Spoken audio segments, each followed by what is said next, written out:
Imagine living in a home that sits secluded in a forest, on a 100-kilometre beach, or on top of a mountain.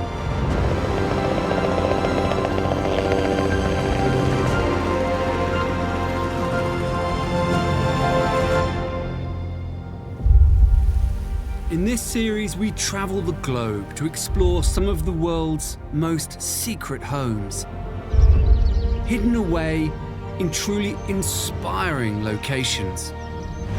From stunning lakeside escapes and secluded mountain cabins, our favorite activity is sitting here and looking at the view, to coastal sanctuaries and city treasures. Spaces like this can cause the spirit to soar. We explore how these spectacular homes were built. The whole thing is on the move, all the way along this coastline. And meet the people who live in them. We fell in love with the nature, the sea. It was a love at first sight. As we discover the world's most secret homes.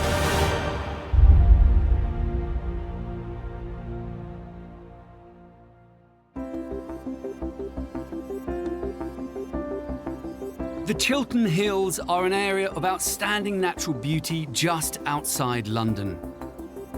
Beneath these rolling green meadows sits a layer of tough, glassy grey quartz called Flint. Flint has been used to build houses since Roman times, but more recently has fallen out of use.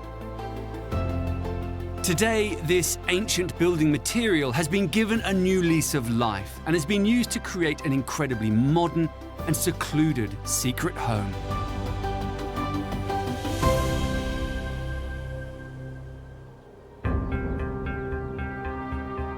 Surrounded by fields and farms, with breathtaking views over the Tilton Hills, a remote wedge-shaped structure pushes out of the ground here. It resembles a giant stone doorstop. This isolated home is known as the Flint House.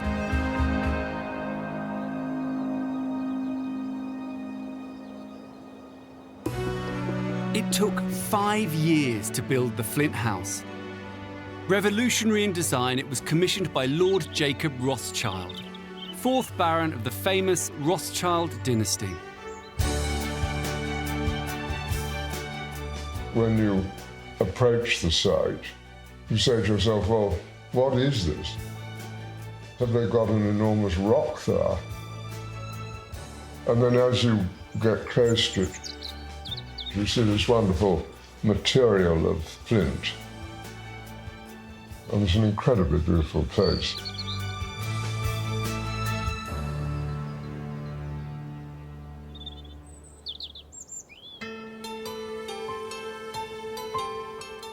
Lord Rothschild worked with the architect Charlotte Skene Catling to design this secret home. The brief began as a house, I think, with 3 or 4 bedrooms. That was it. So it was very vague. The landscape is so extraordinary when you're here. I noticed that there was a lot of flint turned out on the surface of the earth. It turns out that flint only appears in chalk, and so there was an idea of trying to reveal the underlying geology of the site by literally extruding it from the landscape. To create a visual balance, the site has 2 units, the main house and an annex, which is a smaller replica of the larger building. The main house is 465 square metres across 2 floors. On the upper level, there are 3 bedrooms with ensuite bathrooms. Each bedroom has its own terrace. Downstairs is open plan. There's a dining room and drawing room at one end, a kitchen and library in the centre, and at the other end there's a living room and study. The second building is the 115 square metre annex, which contains a 2-level studio apartment. Upstairs is the master bedroom with ensuite bathroom. On the ground floor is the living area, dining space, and kitchen.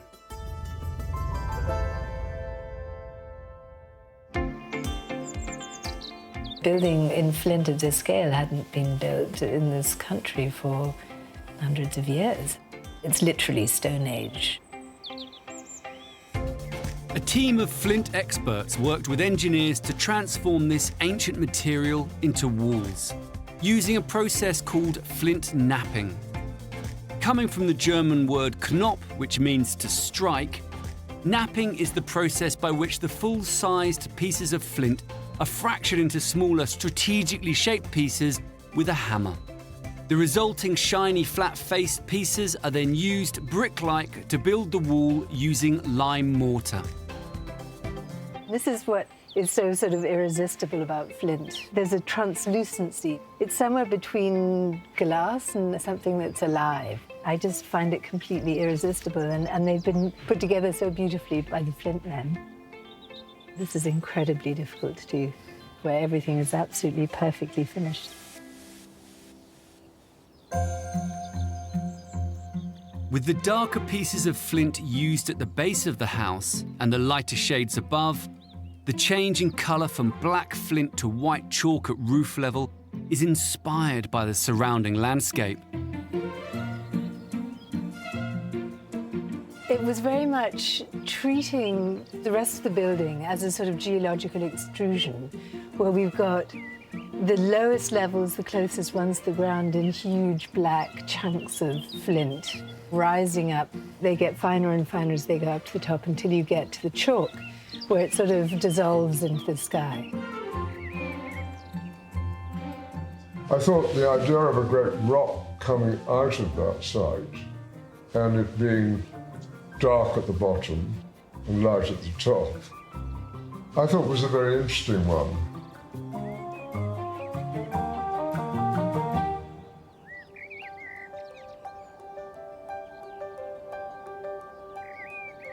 And the modern design continues inside. Downstairs, the living space is open plan. At one end is the living area. The floor-to-ceiling windows allow the interior to blend with the landscape outside. I think it's a fantastic room. Incredible views. Incredible. The space created within the building was continuous with the outside, so that there are no dead ends, there are no cul-de-sacs. Each room has 2 ways in and out of it. I don't know, there's a strange sort of energy that's allowed when you can continue these circuits and never reach a dead end.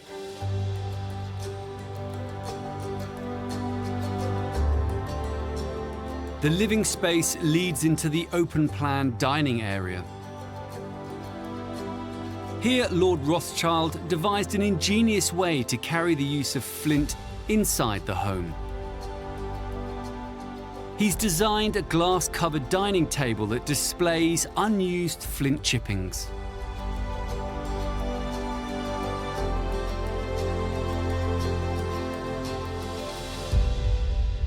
Upstairs, 3 bedrooms are built into the wedged roof space. And look out onto the surrounding hills.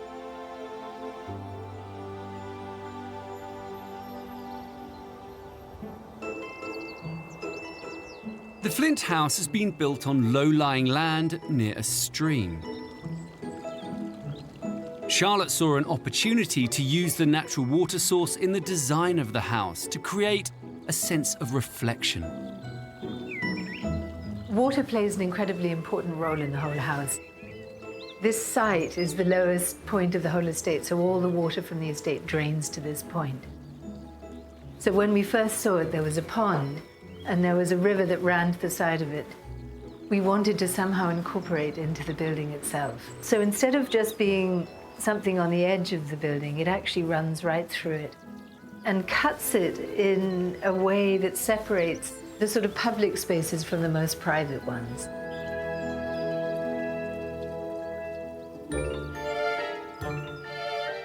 And Charlotte has created something very magical here. This is one of my favorite places here. This is the most secret part of the whole house. I mean, the part that you would never be aware of if you saw the house from far away. It's based on the idea of a grotto, the kind that might have been found on estates of this kind. Grottos were hugely popular in the mid-16th century. Ornate garden grottos were a status symbol, often designed to look like an enormous cave or a craggy overhang. They sometimes housed baths or even chapels. This is a sort of 21st century reinterpretation of what that might be. To create the grotto, Charlotte's team dug a looped watercourse around a central core. They lined this concrete channel with polyurethane. They then used a tank to divert the stream into the new grotto. The tank cleans and cools the river water to prevent the growth of algae. They decorated the walls with 8,000 kilograms of white flint and used lime mortar to secure the stones and allow them to breathe. This new watercourse is controlled by a series of weirs. In the event of a flood, there are overflow pipes that redirect the water back into the stream. This mysterious grotto holds one further secret. We've got the reflective dark surface of the water and this black mirror above it. And by using these two reflective surfaces in parallel, you have a sort of infinite space. And it also draws in the whole landscape from outside. You see grass and trees and the movement of the water, but you see it flipped on its head. And so you look at it in a very different way, in a way that you don't when you just see it as it normally is.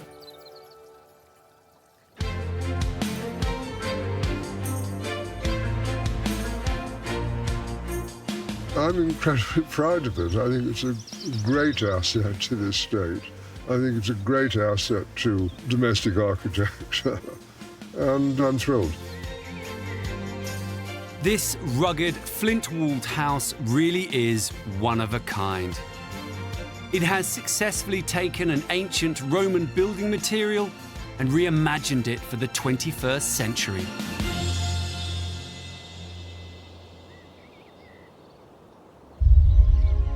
"980 kilometers southeast, on the border between southern Switzerland and northern Italy, lies Lake Lugano.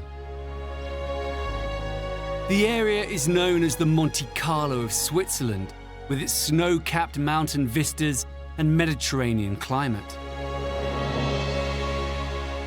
The glacial lake covers almost 50 square kilometers and is famed for its mesmerizing panoramic scenery.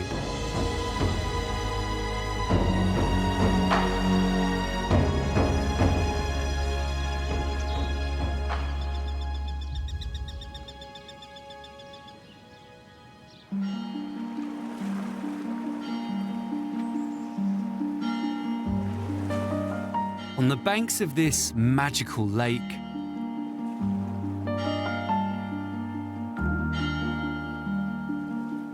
in a hamlet and barely visible from the street, sits a glassy structure which reflects the stunning landscape around it. This is the secret lake house. Huddled away in the sleepy community, this glass marvel is the home of long-time local residents Oliver, Nicoletta and their young family. The town is a little town. Very small. 500 people.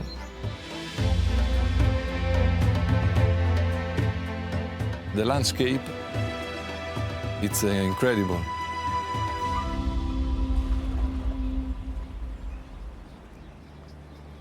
Nicoletta had always dreamed of living in a contemporary home away from the busy town of Lugano. I was living in a traditional house for 70 years, and I want to build a new house, a very, very modern house, with very, very big windows, because the light is very important to me. The feeling is like I'm on holiday all the time. That's my feeling of house, because when I come back to my home, I want to be quiet. I think the house, you will love it or you will hate it. But I love this house.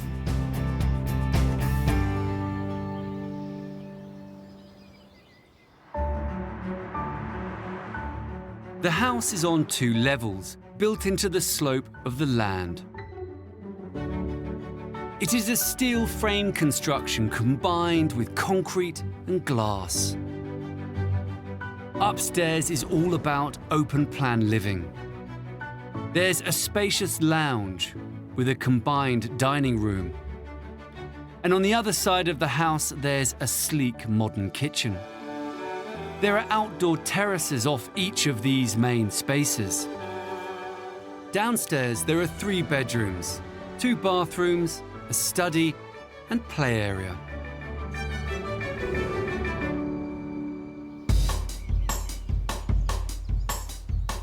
The vast windows allow the outside of this breathtaking home to merge seamlessly with the inside. The design is all about taking in the amazing lake views whilst maintaining the home's privacy. This is my favorite area of the house. When people come here, they say always, wow, always. The lovely view, also in the nights. This space is amazing.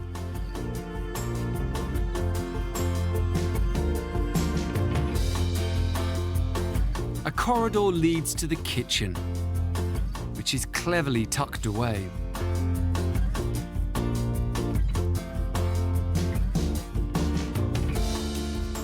The light, for me, is very, very important.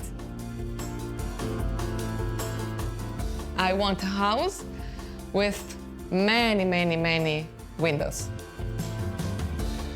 The outside changes every day. You feel the season so close. The feeling is quiet and relaxing, and for me, it's a problem to go outside. The white walls look seamless, but encased in the paneling, there's a secret door, where a staircase leads down to the hidden lower level.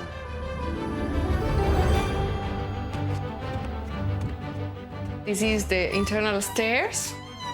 The difference between the first floor and the second floor is a big difference. More or less 70% of the house is downstairs. The lower level is even more secluded. You will see this is a very, very private space. We are down with big window, big trees, nobody see you. The feeling of the room is bigger because when you wake up in the morning, you see the trees, so the privacy is total.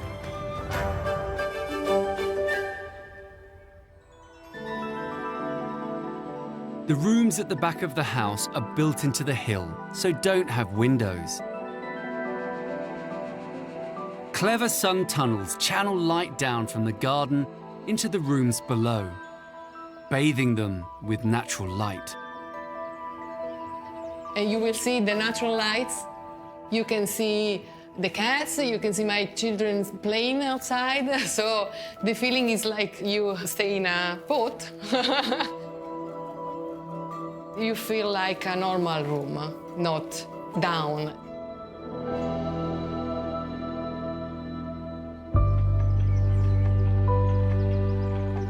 Nicoletta was inspired having seen the work of Italian architect Jacopo Mascheroni. So the glass is still perfect here. It was a very simple brief, a house with, of course, a spectacular view.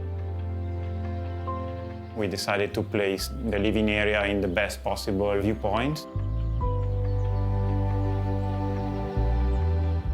A glass wall all around, so you could enjoy light from morning to afternoon.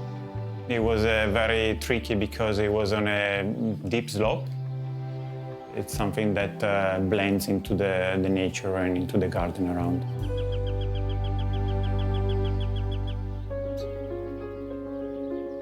One of the most complex and costly parts of the house to create was the curved glass pavilion. The glass, it's a curtain wall. It's like a system that you can use in skyscrapers.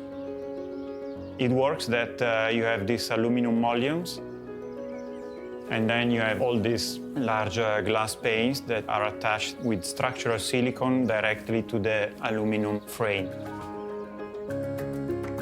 Remote control motorized blinds hide in the ceilings. We designed the solution with roller shades, so they totally disappear when they're not needed.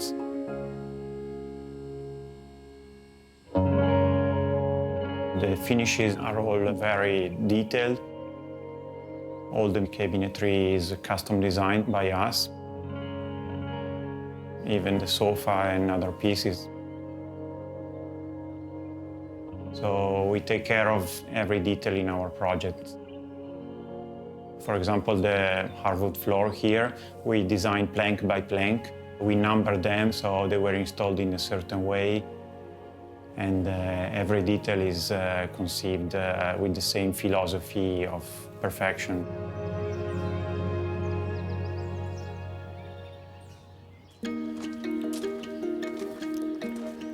Outside, the roof garden takes in views of the spectacular lake. This is where owner Oliver put his stamp on the property. At the beginning, the garden was not like this. I made a lot of changes. As you see, there is a border on the grass. There is a relationship with the house and the border because it's the same shape on the grass.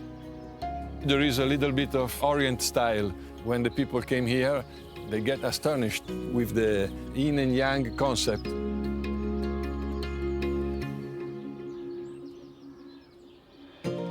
The green roof helps insulate the lower floor in the colder months, while surrounding trees shield it from sunlight in summer.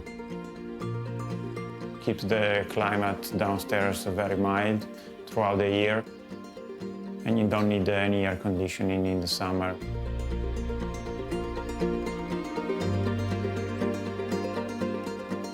And the garden holds its very own eco-secret.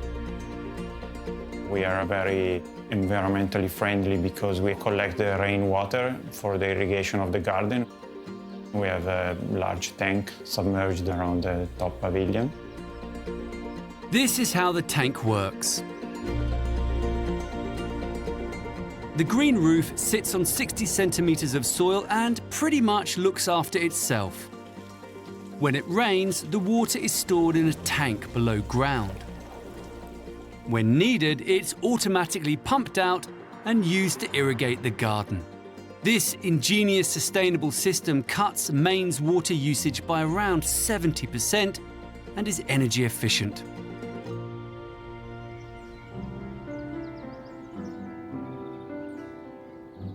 This is a modern home full of hidden surprises.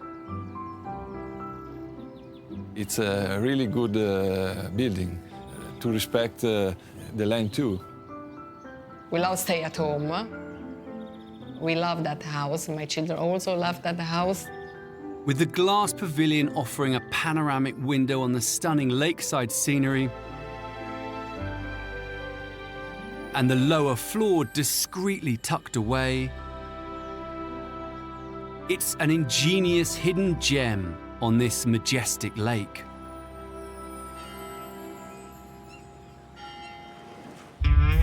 (6,300 kilometers west, nestled in the shadow of the Catskill Mountains, is the town of Woodstock.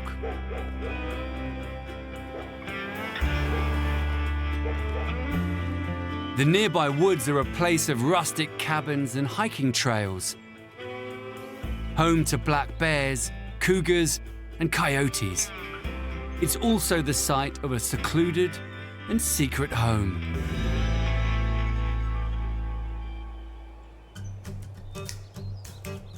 Somewhere, deep in these woods, is a house that blends perfectly into its surroundings. It can't be seen from the road. It's barely visible through the trees. This house lives up to its name. It's the Inhabit Treehouse.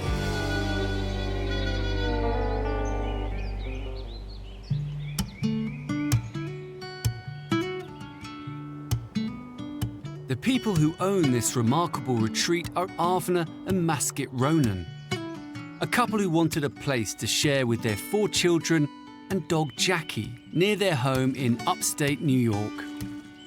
When we started thinking about building a treehouse, the thought was something very basic, like you see in children's books. But then we said, well, we want to spend more time in the treehouse, we should make it bigger. Avner and Maskit worked with a British architect to create a treehouse like no other. When you look at the design, it looks like a kind of a spaceship that landed in nature, but somehow still belongs. And that's what we liked about it. You can tell it's foreign, but it still feels natural somehow. The treehouse is a tiny single-level cabin of just 46 square meters. The main room is taken up by living space, kitchen, and mezzanine bedroom. In the area behind, there's a bathroom and a second bedroom.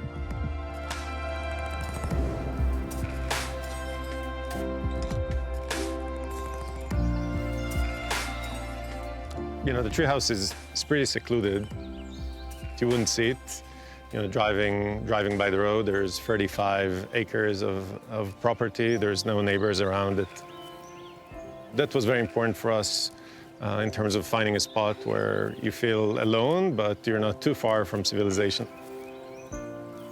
And every time we come here, even though it's been many times now, every time we step out here down the path, it's just, wow.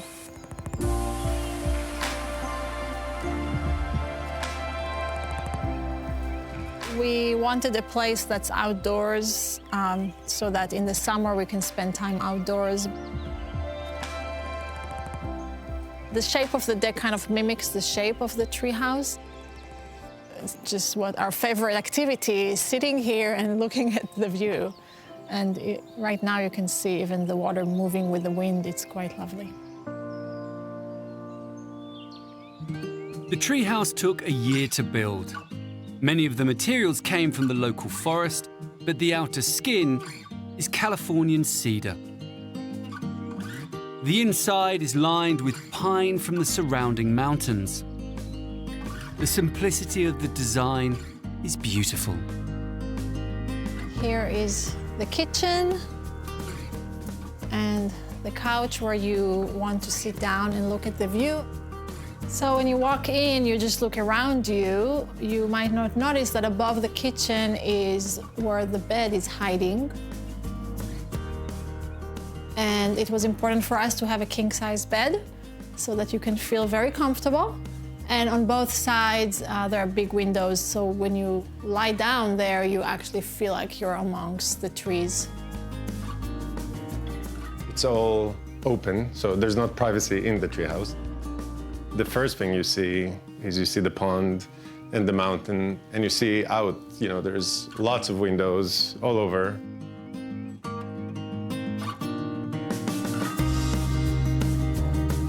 Behind the kitchen area, there is a small shower room. This leads into a small back room used by the children. And really, that's about it. Once you have a place to eat, sleep, and keep warm, what more do you need? Apart from, of course, that magnificent view of Mount Tobias.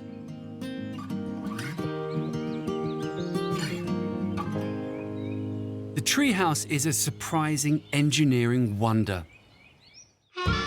2 steel columns support the house at the front. These are bolted at the top to 2 steel beams. These beams support the weight of the house and sit on concrete piles sunk into the ground. The back of the house rests on 2 more steel posts that also sit on a concrete base. A low stone wall disguises the base to help the treehouse blend into the landscape.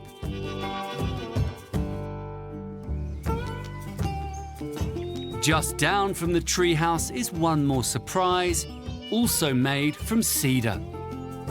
The hot tub, which sits just in between the pond and the treehouse, strategically located, so you can run from the treehouse to the hot tub to the pond and back, and back and back and back, which we think is part of the fun.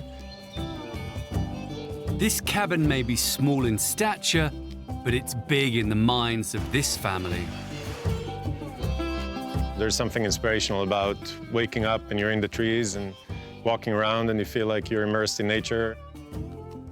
One of our favorite things about this spot is that you can stand here or sit here and look at the pond, and Mount Tobias is right there. Always with this project, it became much more elaborate, more involved, more expensive. Took longer, but eventually, it became this tree house, which we love. Avner and Maskit have created the perfect playground for their children, a place where memories are being made.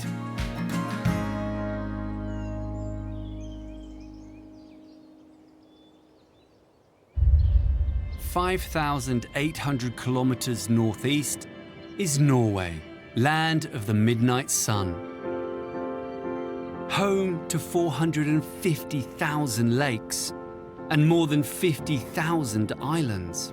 This is one of the most spectacular regions on the planet. Millions of years of glacial activity have carved out Norway's majestic fjords. A breathtaking crinkle-cut coastline with imposing cliffs towering above dramatic seas.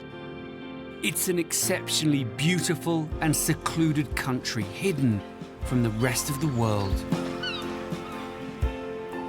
The tiny island of Rennesøy is just over 8 kilometers long. Perched on top of a cliff overlooking the Mastra Fjord and the North Sea beyond, sits a tiny hamlet of traditionally built houses. Tucked into the rocky hillside and with only a fraction of its structure visible from the road, sits a bold jewel of a house. It's a hidden fjord home.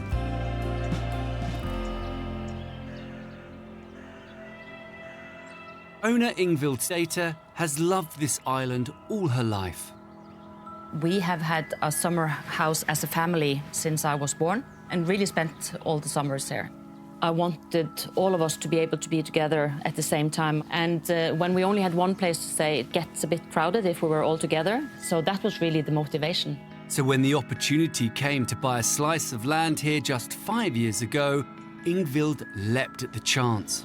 At one point, there was this lot coming up for sale, which is very rare. I think it's the only time a lot has come for sale as long as I have lived here. But it turned out to be a quite popular auction. I think there were like 10 people bidding for it. But luckily, I ended up with it. It's a decision she hasn't regretted for one moment. One of the important emotions for me when I'm here is to feel that this is my own secret hideaway. The house teeters on the edge of the cliff. It has an unusual zigzag design. It's 172 square meters and has been constructed all on one level. At opposite ends of the house, there are 2 bedrooms, each with a bathroom and their own seating area. The central space is made up of a large kitchen, living room, and dining area.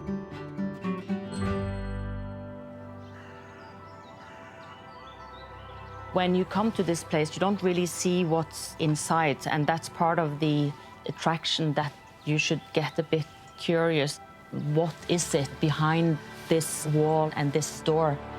For Ingvild, having a house on this island is all about privacy. And that starts at this rather humble and unassuming front door. The entrance is really modest in a corner, and you really have to go all the way into that corner to see how you have this grand view when you see straight out to the ocean. And what a view it is. People totally underestimate the value of views, whether it's stormy and rainy or whether it's a day like this where the sea is flat and you get so much sky here. It does something to your soul. The whole house is positioned to look out onto this stunning panorama and make the most of the views. From the open-plan living area and along to the 2 bedrooms at each end. As president of an international shipping company, Ingvild created this beautiful home as a much-needed escape from her busy professional life. But with 5 nieces and nephews, it's also a place for family. And her family have been involved from the very beginning. Det ser veldig bra ut. I called Espen, who is my cousin, who's an architect, and said, you know, I bought this lot. Would you like to be the architect? He immediately said yes. It was a decision and a responsibility Espen did not take lightly. I thought that was a privilege, but in the same time, you know, it's not just easy to draw a house for anybody, but not especially for a relative. But I felt that that was really an opportunity to make something special out of it. I think one of the most challenging part of the process was that I wanted to be able to see the mountain, I wanted to be able to see the fjord, the ocean, the hills, the trees. That was actually a problematic thing, because if we worked with the straight line facade towards west, we wouldn't have any side views to the top of the island. And so this incredible zigzag design was created. Wherever you are here, there is like a unique view. So there's one here, and there's one there, and there's one in the next room. So when you're walking through, you get different perspectives and different parts of the view. It's not easy to capture a view 360 degrees and still have walls and everything you need in a house.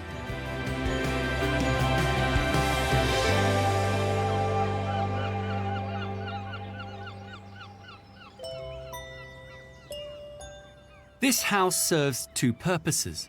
It's a cozy secret retreat for Ingvild to spend time by herself. But through the genius of Espen's design, when Ingvild's large family comes to stay, extra bedrooms can be created in an instant. To make the house friendly, I thought it was important to have all spaces and rooms in one sequence. But of course, when you have the need to divide the building into several compartments, and then we had to develop these sliding doors, which enables the building to be divided into different rooms. This is part of the living room area, but it can turn into a bedroom quite quickly. So what you can do here is that there is another bed in here, and then you can also close off here so that when the children are here and they want to be by themselves, they can lock this door, and then suddenly you're in your own little secret space here. Houses in this part of Norway are traditionally built from wood, but Espen had other ideas. On this western part of Norway, the local building tradition is actually to build up wood. But viewing the rock formations here, it occurred in my mind that it should be more about geology. Espen flew in the face of tradition and chose a grey Danish brick to blend in with the landscape. The extra-long brick is based on ancient Roman designs. It's handmade and deliberately imperfect to help create a house that looks as if it's emerged from the rock face. A fantastic idea, but it took Ingvild and her family a while to get used to it. I was a bit skeptical, and my mother was even more skeptical. She said I would get headache from all this brick. But I think we all agree now that even if it is a very solid material, it feels quite light after all.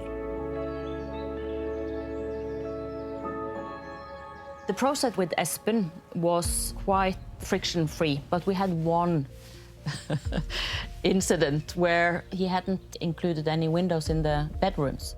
That was an example of a discussion which we had for a few weeks. Espen's concern was that if I put a window in these walls, it wouldn't look nice with a small window in a big wall. So he needed to find a way to maintain the integrity of the wall, but I needed my fresh air.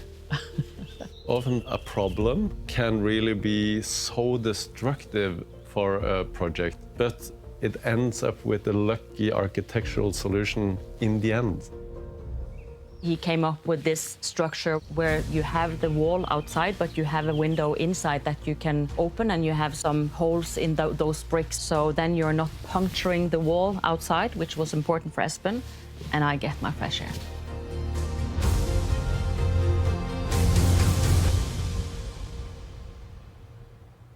Espen has preserved the structure of the natural rock around the house. And this limestone also plays an important role in keeping the house warm.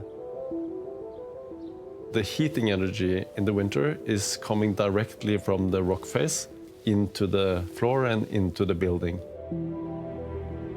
A geothermal pump system heats the home.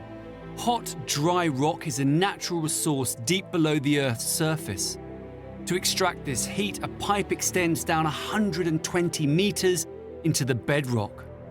The heat is channeled into a system of pipes beneath the concrete floor of the house. This energy, which is CO2 neutral, provides 93% of the heating in the home.